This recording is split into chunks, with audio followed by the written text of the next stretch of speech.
Hello students, इस video में class 12 physics chapter 1 का क्वेश्चन नंबर 14 सोल्व करूंगा। Consider a uniform electric field E equal to 3 multiply 10⁻³ i cap newton per coulomb. मतलब electric field plus x direction में है। A what is the flux of this field through a square of 10 centimetre on a side whose plane is parallel to the y z plane. A में हमें ये बताना है कि यदि एक स्क्वायर जिसकी साइड 10 सेंटीमीटर है वो वाई जेड प्लेन के पैरेलल रखा हुआ है तो उससे पास होने वाला फ्लक्स कितना होगा। B what is the flux through the same square if the normal to its plane makes a 60 angle with the x axis. Second में यदि ये स्क्वायर का जो नॉर्मल है वो एक्स एक्सिस से 60 का एंगल बनाए तब इससे पास होने वाला फ्लक्स कितना होगा। अब मैं इसको सोल्व करता हूँ।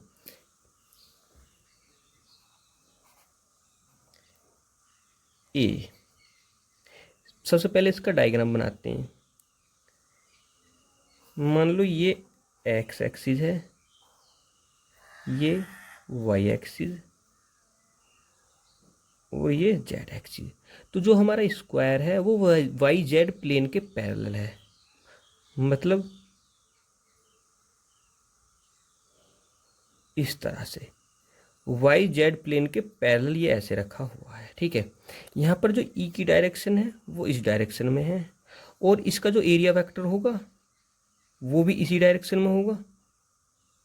यहाँ पर ए की डायरेक्शन भी ये है, मतलब यहाँ पर जो थीटा है वो 0 डिग्री है।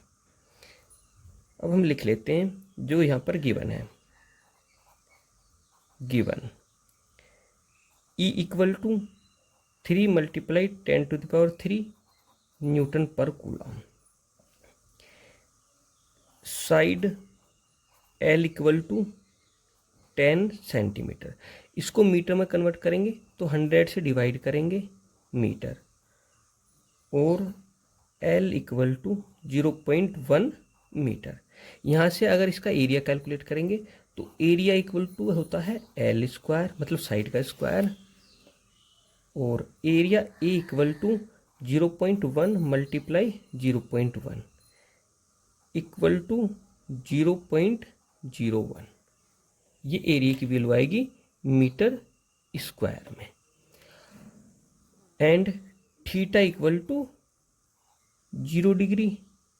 अब हम यहाँ पर फ्लक्स कैलकुलेट करेंगे तो flux phi E equal to E A cos theta. Value put करते हैं। Phi E equal to E की value 3 multiply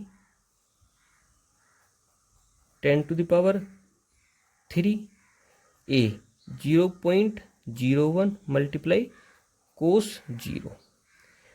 phi E equal to 3 multiply 10⁻³ multiply 0.01।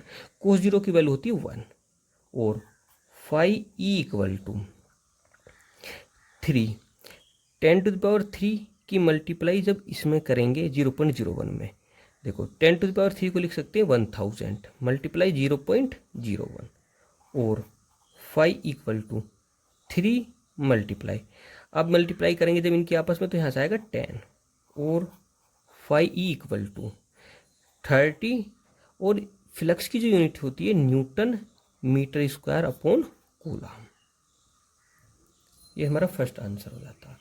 अब हम इसका बी पार्ट करते हैं। बी में हमें क्या करना है।